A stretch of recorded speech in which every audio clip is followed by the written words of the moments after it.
Oi pessoal, tudo bem? Eu sou a Renata Curti, eu sou advogada. Eu tenho esse canal aqui pra gente falar sobre direito condominial, direito imobiliário e principalmente, gente, tudo que se refere a imóvel é comigo. Então fica comigo até o final, porque eu só trago dica boa, hein? E gente, hoje o tema que eu escolhi para falar com vocês é quase uma aula, mas eu acho que ele é tão importante que todo mundo tem que saber. É sobre um imposto chamado ITD, ou ITCMD, como é em São Paulo, ou ITCD, como é em Minas Gerais. Por quê? Porque cada estado usa a sua nomenclatura, é uma lei estadual. Então aqui no estado do Rio, da onde eu falo, o nome é ITD. Então assim, o que é esse imposto, a alíquota, a base de cálculo, quem deve pagar? Eu vou explicar tudo isso redondinho e não tem como escapar dele, ou melhor, até tem, mas isso eu vou deixar lá para o final para a gente debater isso aqui. Gente, olha só, isso é um imposto obrigatório, de competência impositiva para os estados e Distrito Federal. E a previsão dele é lá na nossa Constituição. Então a Constituição, ela coloca o imposto e ela atribui competência aos estados para ele poder fazer a sua legislação conforme determina lá na Constituição. E esse imposto ele é muito velho, na verdade. Ele vem desde lá da nossa Constituição de 1934. Então ele não é novo, ele só foi se renovando com as constituições e na Constituição de 88 foi incluído também para as doações, entendeu? Então ele é muito importante. E qual é a incidência, a hipótese de incidência dele?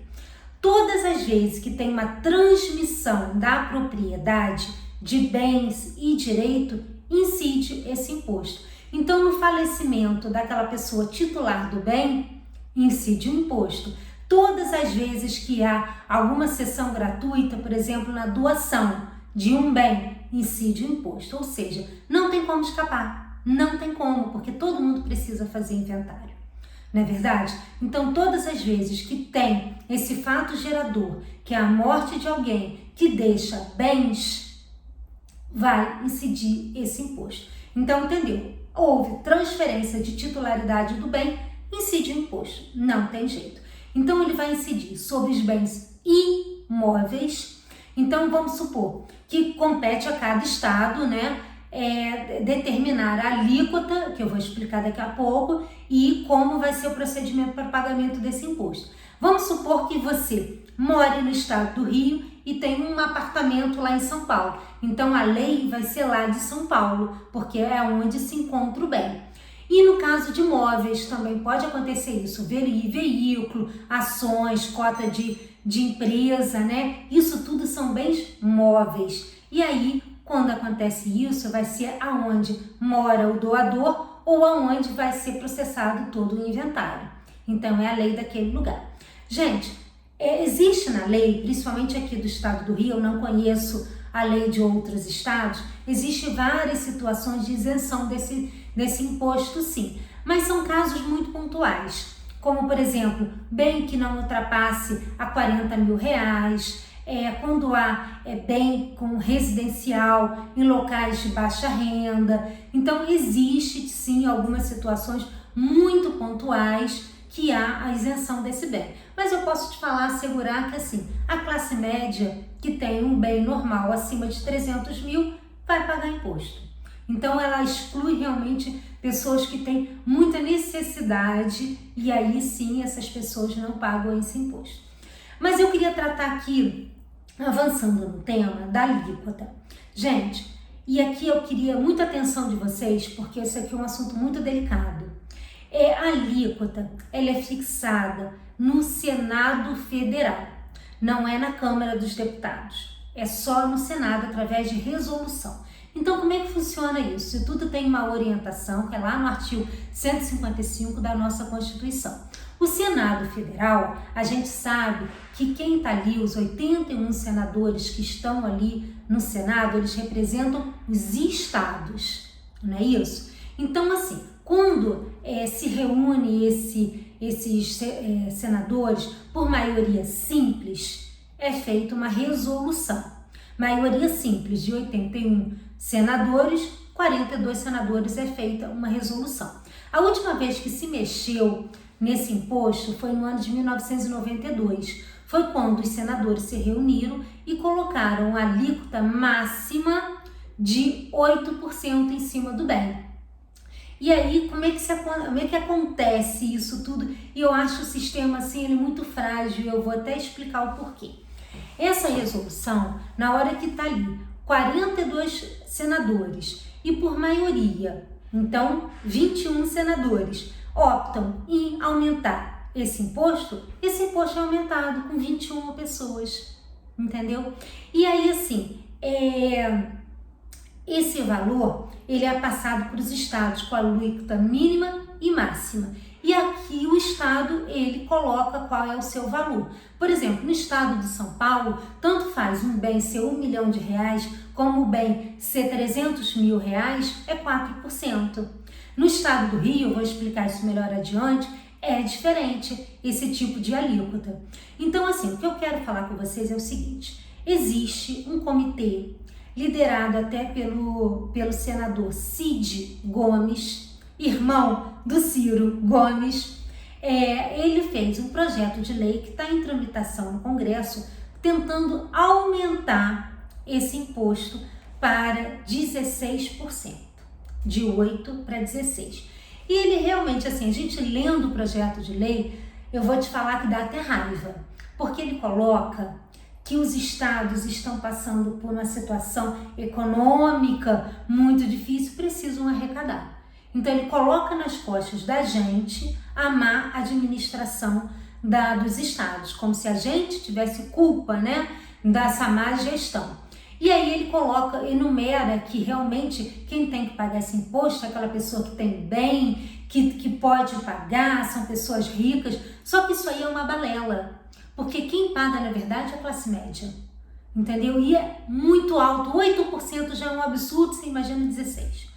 Então a gente tem que ficar de olho, porque esse projeto está lá no Senado, já em tramitação desde 2019, e eu tenho a certeza absoluta que isso aí vai ser votado a qualquer momento.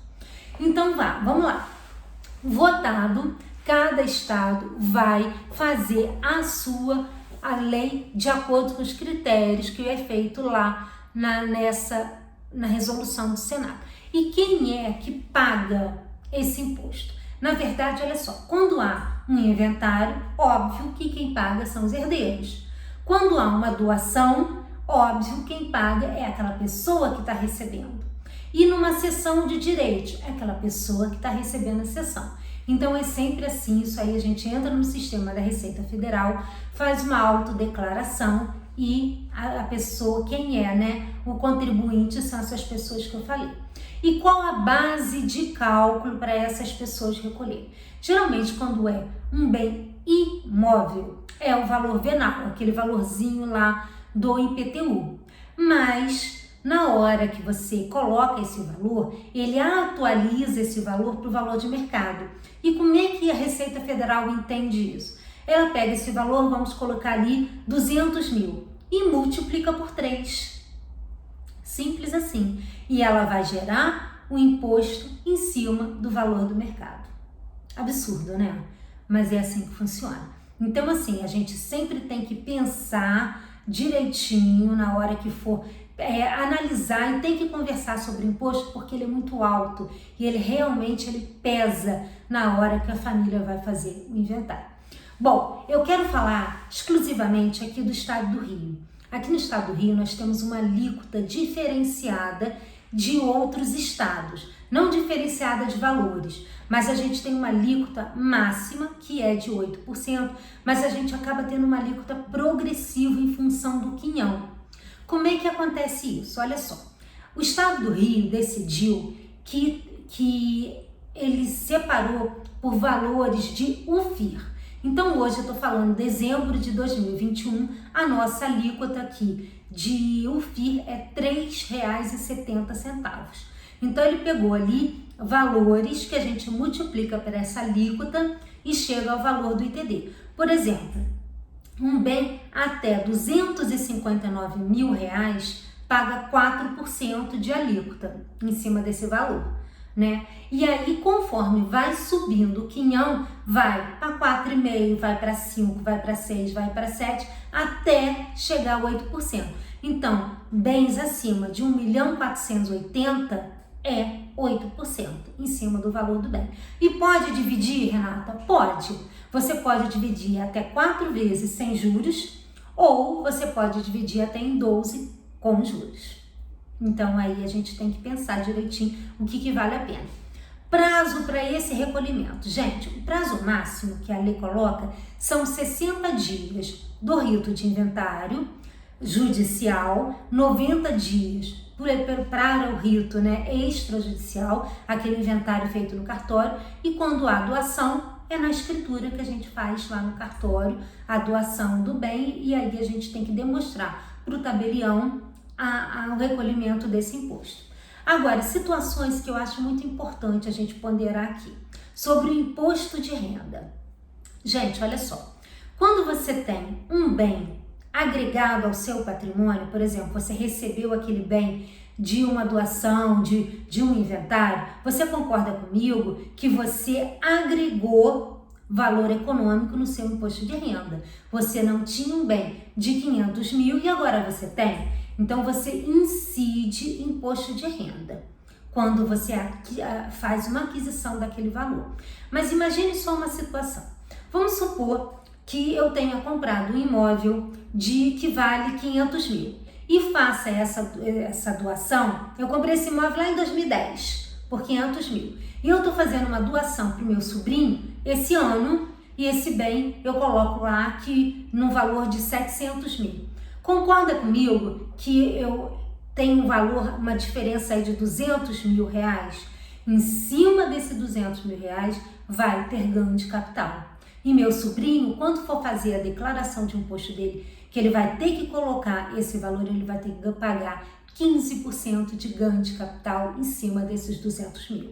A mesma coisa acontece quando há num inventário um herdeiro fala assim, não, eu não quero nesse bem não, eu renuncio a esse bem. Então aquele valor do quinhão dele é agregado a outros herdeiros. Quando há esse excesso a outros herdeiros, os herdeiros também têm que declarar isso no imposto de renda e também paga um valor de imposto de renda sobre isso. Isso também acontece quando há uma partilha de bens em divórcio. Sabe quando a mulher fica com determinado bem, o homem fica com outro bem e há uma diferença entre o valor de um bem e o valor do outro? Essa diferença é que a gente chama de excesso de bem, né, de valores, paga o imposto de renda também. Ou seja, o leão tá querendo pegar a gente, não tem jeito. Então assim, gente, olha só, é um imposto caro, eu reconheço isso, é um imposto que muitas das vezes a família ela é pega de surpresa, porque ela não conhece sobre essas alíquotas, ela não conhece sobre a base de cálculo, ela não conhece nada porque nunca foi conversado entre as famílias sobre essa situação. E aí é uma despesa, né, dentro daquele contexto familiar que muitas das vezes a família não discutiu e não está preparada para pagar, e aí começam os conflitos e aí começa aquela coisa que o inventário fica parado porque ninguém consegue colocar para frente porque não tem dinheiro para pagar. Então assim, qual é o meu conselho como advogada? Gente, tem que sentar e conversar sobre os bens. E tem que fazer um planejamento patrimonial familiar. Não tem como não se discutir sobre isso, né?